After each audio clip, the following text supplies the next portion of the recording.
नमस्कार दोस्तों। पिछली कक्षा में अपने देखा था राजस्थान माध्यमिक शिक्षा बोर्ड की पुस्तक हिंदी व्याकरण एवं रचना प्रबोध का अध्याय 2 वर्ण विचार एवं अक्षरिक खंड।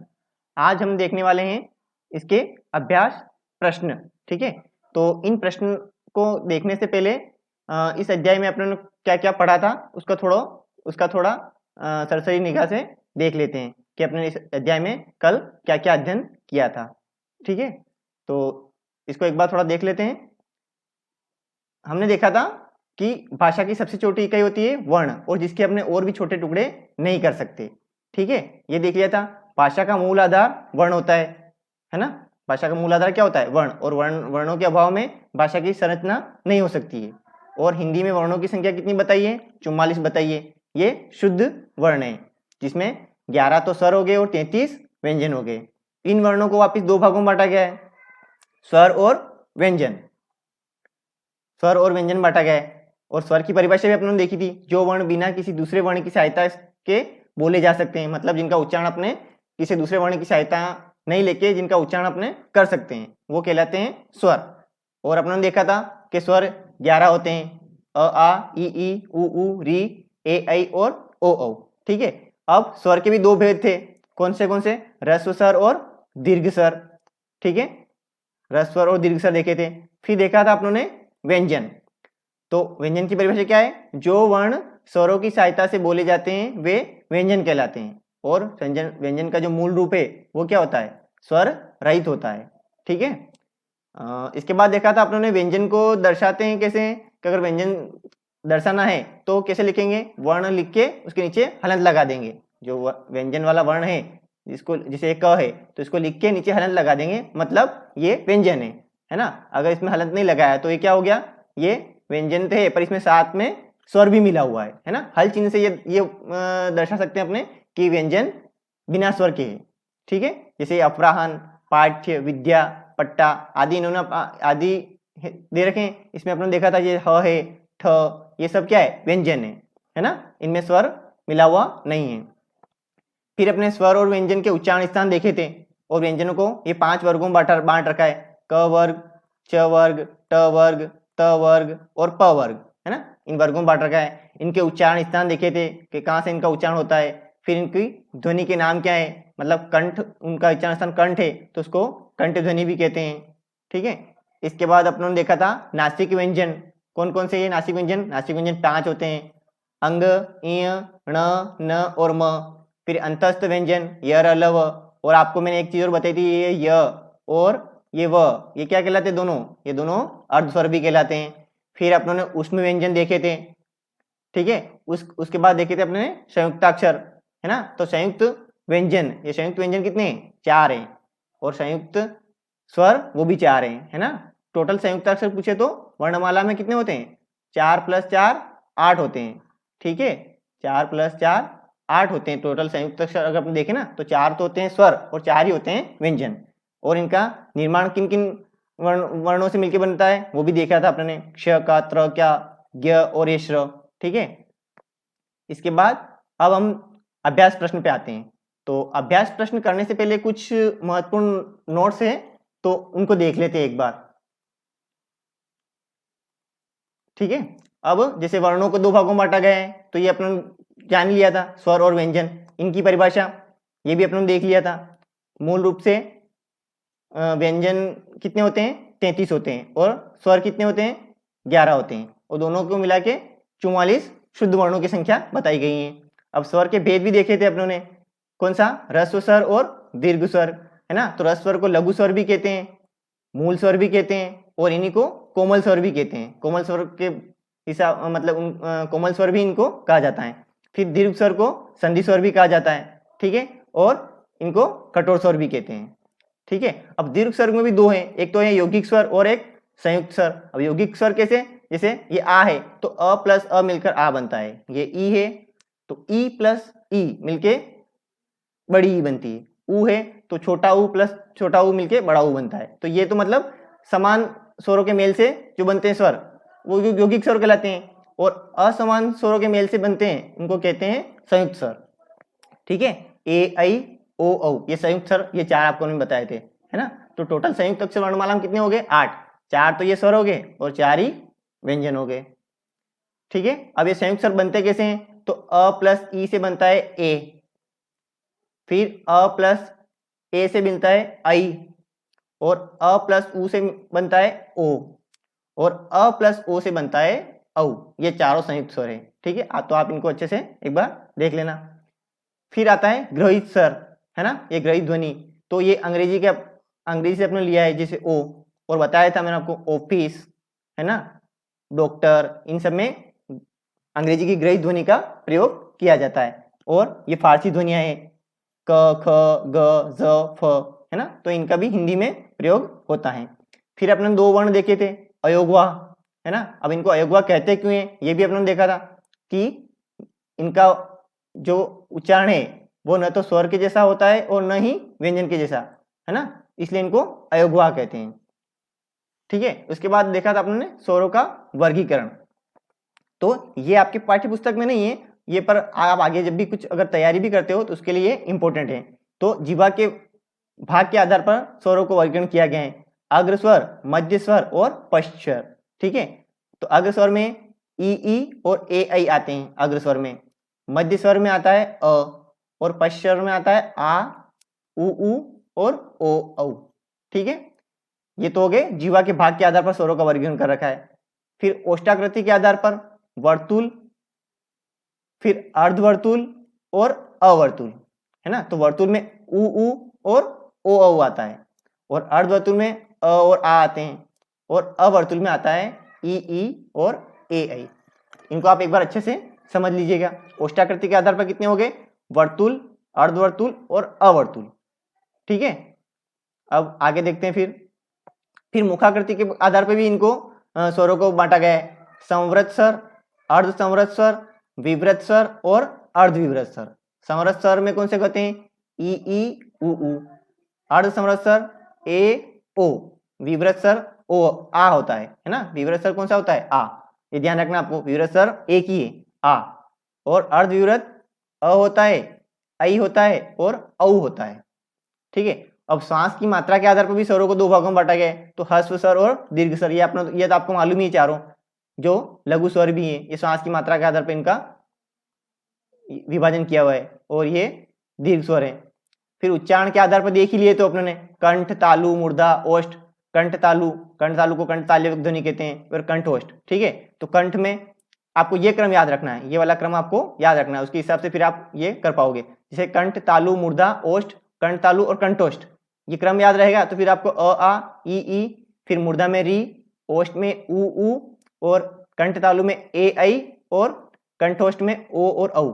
ये आपको आसानी से याद हो जाएंगे। ठीक है, तो इनका ये क्रम सही याद होना चाहिए आपको, कंठ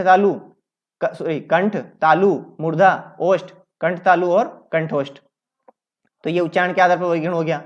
फिर जीवा पेशियों में तनाव के आधार पर कोमल स्वर और कठोर स्वर, है ना, तो इनका वर्गीकरण वही हुआ, कौन सा जो ऊपर अपन देखा, जो श्वास की मात्रा के आधार पर वही है ना। उसी प्रकार से कोमल और कठोर, बस नाम इसका जीवा पेशियों में तनाव के आधार पर पूछे तो ये है ना, कोमल स्वर और कठोर स्वर। कोमल को शिथिल स्वर भी कहते हैं। फिर देखते हैं व्यंजनों का वर्गीकरण। व्यंजनों का वर्गीकरण भी अपने देख लिया था, कंठ, तालु, मूर्धन्य, दंत, ओष्ठ, दंतोष्ठ, और व्यंजन में 2 अलग से हैं, वत्सर्य और कांकल्य।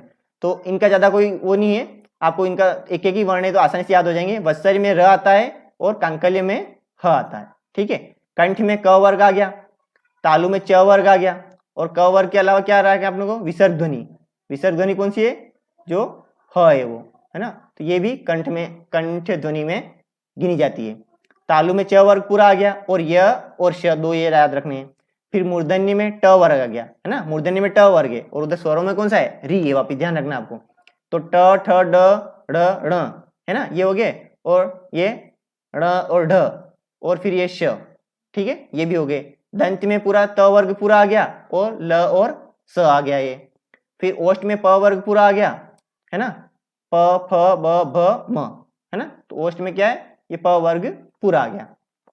दंतोष्ठ में एक ही वर्ण है, सिर्फ व, तो ये तीनों आसानी से याद हो सकते हैं अपने को।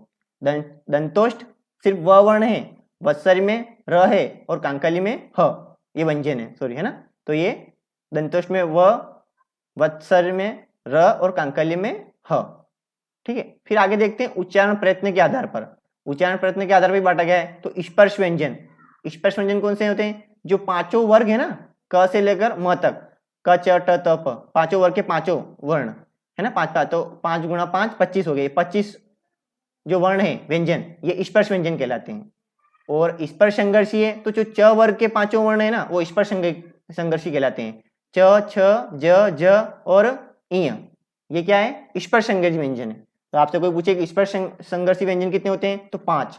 स्पर्श संघर्षी 5 होते हैं और स्पर्श व्यंजन 25 होते हैं। ठीक है, फिर आता है ईशत स्पर्श व्यंजन, ठीक है, तनिक स्पर्श व्यंजन या अर्धस्वर। ये तीनों नाम इन्हीं को कहते हैं। कौन से हुए वो? य और वह, इनको ही कहते हैं, है ना। जो मैंने बताया था कि इनको अर्धस्वर भी कहते हैं, इनको ईशत स्पर्श भी कहते हैं और तनिक स्पर्श भी कहते हैं। आपको ये अर्धस्वर याद रख लेना है। ठीक है, अर्धस्वर, ठीक है, ज्यादातर ये पूछा जाता है अर्धस्वर, तो अर्धस्वर में य और वो आते हैं। फिर संघर्षी व्यंजन में आते हैं, कौन आते हैं? उष्म व्यंजन। उष्म व्यंजन को ही संघर्षी व्यंजन कहते हैं। ठीक है, कौन से? तीनों श और ह संघर्षी व्यंजन में। ठीक है, ये तो हो गए संघर्षी व्यंजन। और ये कौन से? स्पर्श संघर्षी, ये ध्यान रखना है।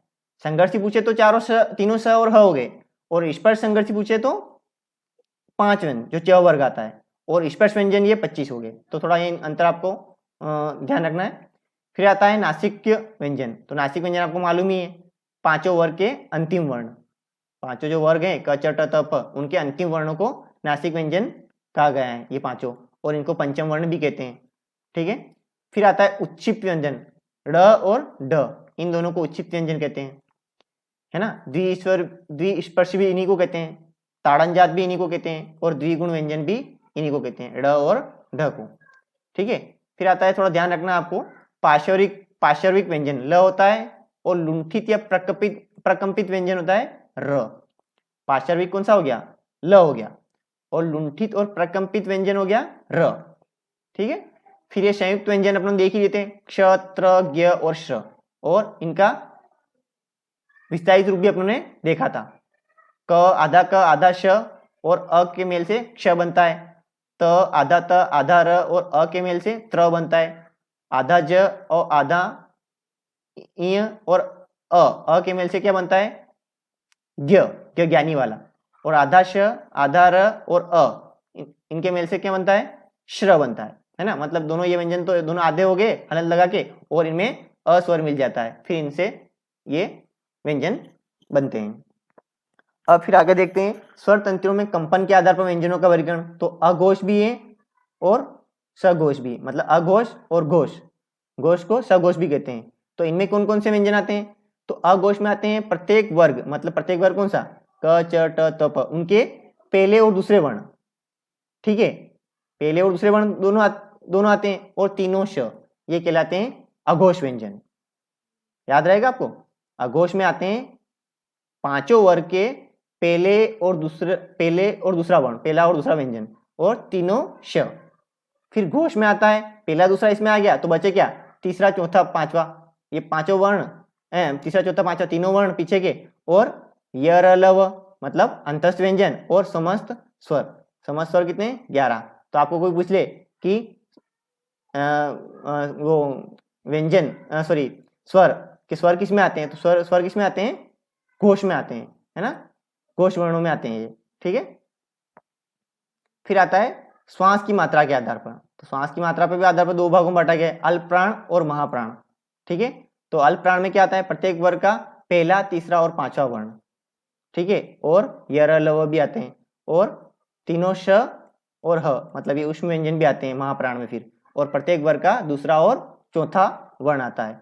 ठीक है, अब यहाँ पे आपने देखा स्वर तंत्रों में कंपन के आधार पर, तो ये वर्णों का वर्गीकरण है ना। तो इसमें व्यंजन भी आते हैं और स्वर भी आते हैं। तो इसमें तो स्वर नहीं आते हैं, पर ये घोष में आते हैं स्वर, अघोष में नहीं आते हैं। जो घोष है ना, इसमें क्या होता है? समस्त स्वर आते हैं, मतलब चारों स्वर 11 स्वर है वो इसमें आते हैं घोष वर्णों में। तो इसमें स्वर भी आते हैं और व्यंजन भी आते हैं, ये ध्यान रखना आपको। फिर थोड़ा महत्वपूर्ण बिंदु देख लेते हैं थोड़ा। दो समान व्यंजनों के मेल से बनने वाले समूह को द्वित्वत्व व्यंजन कहते हैं, है ना। दो समान व्यंजन, मतलब जो दोनों व्यंजन है वो समान हो, ठीक है, जिसमें एक वर्ण स्वर रहित होता है, मतलब पहला वाला वो जो वर्ण होता है वो स्वर रहित होता है। ऐसे ऐसे व्यंजन को क्या कहते हैं? द्वित्व व्यंजन कहते हैं या द्वित्व व्यंजन भी कहते हैं। जैसे आधा ल है और पूरा ल है, ल, या आधा न पूरा न है, आधा प है पूरा प है ना। जैसे कच्चा, कच्चा शब्द लिखा तो इसमें द्वित्व व्यंजन का उदाहरण है ना। कच्चा आधा च और फिर पीछे च पूरा आ रहा है ना। तो इस प्रकार समान व्यंजन हो पर पहले वाला क्या हो? आधा हो, तो वो किसका उदाहरण है? द्वित्व व्यंजन का उदाहरण है। फिर आता है संयुक्त व्यंजन। तो संयुक्त व्यंजन थोड़ा इसमें नाम से मालूम पड़ रहा है अपने को कि इसमें पहला जो वर्ण होगा ना, पहला और दूसरा, मतलब पहला आधा ही होगा और दूसरा होगा वो पूरा ही होगा, पर पहला और आधा, पहला जो आधा है वो और बाद वाला पूरा दोनों अलग अलग होते हैं। इसमें समान होते हैं और इसमें दोनों अलग अलग होते हैं। तो एक बार देख लेते हैं इनको कि वे व्यंजन जो दो असमान व्यंजनों के मेल से निर्मित होते हैं, है ना। जिसमें पहला व्यंजन स्वर रहित होता है, ठीक है, स्वर रहित होता है, और दूसरा पूरा होता है पर वो अलग होता है, असमान व्यंजन होता है। जैसे पक्व है तो एक क है और पीछे व है, मतलब एक आधा एक पूरा है पर दोनों असमान है। ये नल है तो आधा ल और ह, च्वन है तो आधा च और ये है। तो ये किसके उदाहरण हो गए? संयुक्त व्यंजन के उदाहरण हो गए। अब भाषा की सबसे छोटी इकाई वर्ण होती है, मालूम ही अपने को, देख लिया अपने। अर्थ के आधार पर भाषा की सबसे छोटी इकाई कौन सी होती है? शब्द। ऐसे तो भाषा की सबसे छोटी इकाई वर्ण है, पर अर्थ के आधार पर पूछे तो वर्ण है। संरचना व अर्थ, संरचना व अर्थ दोनों की दृष्टियों से भाषा की सबसे बड़ी इकाई कौन सी है? वाक्य। संरचना मतलब जो रचना हुई, संरचना बनाए वो, और अर्थ दोनों की दृष्टि से, अर्थ सिर्फ अर्थ पूछे तो शब्द हो गया, और संरचना व अर्थ की दृष्टि पूछे तो वाक्य हो गया। क्या? और दोनों की दृष्टि भाषा की सबसे बड़ी इकाई वाक्य हो गया, ठीक है। और शब्द क्या है? सबसे छोटी इकाई है। और हिंदी में वर्णमाला की कुल वर्णों की संख्या कितनी है? तो 52 है, बता ही दिया आपको मैंने। वर्णमाला में शुद्ध स्वर व्यंजनों की संख्या कितनी होती है? तो ये 44 होती है, जिसमें 11 तो स्वर होते हैं और 33 व्यंजन होते हैं। हिंदी वर्णमाला में संयुक्ताक्षर कितने होते हैं? 8 होते हैं, जो 4 स्वर हैं और 4 ही व्यंजन है। तो 4 स्वर कौन से? ए, ऐ, ओ, औ, और व्यंजन कौन से? श, त्र, ज्ञ और श्र, ये वाले चारों, ठीक है। फिर देखते हैं आगे, वर्णों का व्यवस्थित क्रम वर्णमाला कहता है ना। जो व्यंजन है, सॉरी वर्ण है, उनका व्यवस्थित क्रम होता है, वही वर्णमाला कहता है। और अयोगवा वर्ण ये मालूम ही है, अम और अह। तो इनका क्या है? न स्वर न व्यंजन होते हैं, केवल ध्वनि का निर्वहन करते हैं। मतलब ये न तो स्वरों की गिनती में आते हैं और न व्यंजन की गिनती में आते हैं, केवल इनके ध्वनि का निर्वहन ही करते हैं, इसलिए इनको अयोगवा कहते हैं। फिर उत्क्षिप्त व्यंजन, ताड़ाजान व्यंजन और द्विगुण व्यंजन, ये कौन से हैं? ड और ढ, अपने देख ही लिया ऊपर पहले। अर्ध स्वर में य और व आता है। फिर अ क्या है? अ मध्य स्वर है, अ को मध्य स्वर भी कहते हैं, ठीक है। जो अपने भागा था ना आगे, सॉरी अपने जो पहले देखा था ना कि जीवा के भाग के आधार पर अग्र, मध्य और पश्य, तो अ कौन सा स्वर है? मध्य स्वर है। स्वरों का एक रूप भौतिक तथा दूसरा रूप मात्रात्मक है ना। इंपॉर्टेंट बात है, जिसका प्रयोग व्यंजनों के साथ होता है। मतलब स्वरों के दो रूप हैं, एक तो भौतिक रूप जिसे अपन लिखते हैं अ, आ, ई, वो, और एक होता है मात्रात्मक रूप जो व्यंजन के साथ में प्रयोग करते हैं अपने, है ना। व्यंजन कोई भी लिखते हैं उसमें मात्रा साथ में लगा के उसका प्रयोग करते हैं, है ना। तो अब ये देख लेते हैं इनको थोड़ा, व्यंजन को, वर्गीकरण। ये पांचों वर्ग आ गए, क वर्ग, च वर्ग, ट वर्ग, त वर्ग और प वर्ग, ठीक है। तो इनको देख लेते हैं। जो पहले और दूसरे हैं, क, ख, च, छ, ट, ठ, त, थ, प, फ, ये क्या है? ये है अघोष, अघोष व्यंजन है, ठीक है। और पीछे के तीनों ये क्या है? ये घोष या सघोष भी कहते हैं। और जो पीछे के पांचों हैं अंतिम वर्ण, ये इनको कहते हैं नासिक व्यंजन या पंचम वर्ण भी कहते हैं, ठीक है, पंचम वर्ण कहते हैं। ओ, य, र, ल, व अंतस्थ व्यंजन है ये, और तीनों श और ह उष्म व्यंजन है। संयुक्त व्यंजन कौन से हो गए? क्षत्र, ज्ञ, श्र, और द्विगुण हो गए ड और ढ। और इनके नीचे जो बिंदु लगता है इसको कहते हैं नुक्ता। तो ये थे कुछ महत्वपूर्ण बिंदु। अब आते हैं अपने सीधे प्रश्न उत्तर पर। अभ्यास प्रश्न। तो पहला है, स्वर और व्यंजन में अंतर को स्पष्ट कीजिए। तो स्वर और व्यंजन का क्या अंतर है? तो इन दोनों की परिभाषा अपने को याद होनी चाहिए। क्या है? स्वर जो वर्ण बिना किसी दूसरे वर्ण की सहायता से आसानी से उच्चारित किए जाओ वो स्वर कहलाते हैं, है ना, बिना बाधा के उच्चारित होते हैं, तो ये तो हो गए स्वर। और व्यंजन जो वर्ण स्वरों की सहायता से उच्चारित किए जाते हैं उनको व्यंजन कहते हैं। और व्यंजनों का मूल रूप क्या होता है? स्वर रहित होता है। तो ये दोनों का अंतर हो गया। फिर प्रश्न नंबर 2, हिंदी के संयुक्ताक्षर कौन से हैं? तो हिंदी के संयुक्ताक्षर कितने हैं? संयुक्ताक्षर 8 हैं। ऐसे तो 4 स्वर और 4 व्यंजन ना। आपकी पाठ्य पुस्तक में 4 ही दिए हैं, तो आप 4 स्वर भी साथ में लिख सकते हो। फिर प्रश्न नंबर 3 आता है, निम्नलिखित वर्णों के उच्चारण स्थान लिखिए। तो च, छ, ज, झ, य और श, इनका उच्चारण अपने को क्या लिखना है? तो इनका उच्चारण है तालु। क्या इनका उच्चारण है ना? उच्चारण स्थान इसका तालु है। तालु के यहाँ से इनको उच्चारण होता है, तो इनको इसलिए इनको तालव्य वर्ण भी कहते हैं। ठीक है। अब फिर आता है ट, ठ, ड, ढ, र, श और री, ये स्वर है। तो इनका उच्चारण स्थान क्या है? तो इनका उच्चारण स्थान है मूर्धा, है ना। ट वर्ग पूरा हो गया और री स्वर हो गया, तो इनका उच्चारण स्थान हो गया मूर्धा। ठीक है, इनका उच्चारण स्थान क्या हो गया? मूर्धा। अब अगला देखते हैं, फिर अगला क्या है? ग वाला। प, फ, ब, भ, म, इनका उच्चारण स्थान क्या है? इनका उच्चारण स्थान है ओष्ठ, है ना। और फिर आता है ओ और औ, ये दोनों स्वर है। इनका कौन सा उच्चारण स्थान है? तो इनका उच्चारण स्थान है कंठोष्ठ, है ना। ठीक है। फिर अगला प्रश्न, चौथा प्रश्न देखते हैं। निम्नलिखित अक्षरिक खंड जिनको वर्ण विच्छेद से बनने वाला सही शब्द चुनिए। अक्षरिक खंड भी कहते हैं और वर्ण विच्छेद भी कहते हैं, से बनने वाला सही शब्द चुनिए। मतलब ये अक्षरिक खंड दे रखे हैं, इनको वर्ण विच्छेद भी कहते हैं। तो ये वर्ण विच्छेद दिए हैं, इनसे सही शब्द कौन सा बन रहा है वो चुनना है अपने को। तो आधा ल और ई, तो क्या बना? ली। छोटी ये तो छोटी ई की ई है, तो छोटी ई की मात्रा कहाँ लगती है? आगे लगती है, तो ली। और ख और आ, तो लिखा। कौन सा ऑप्शन इसमें लिखा? ब वाला। ठीक है, तो ये इसका उत्तर हो गया लिखा। फिर आधा म और री, तो क्या हो गया? मृ, है ना। री ऋषि की मात्रा नीचे लगती है ऐसे, मृ।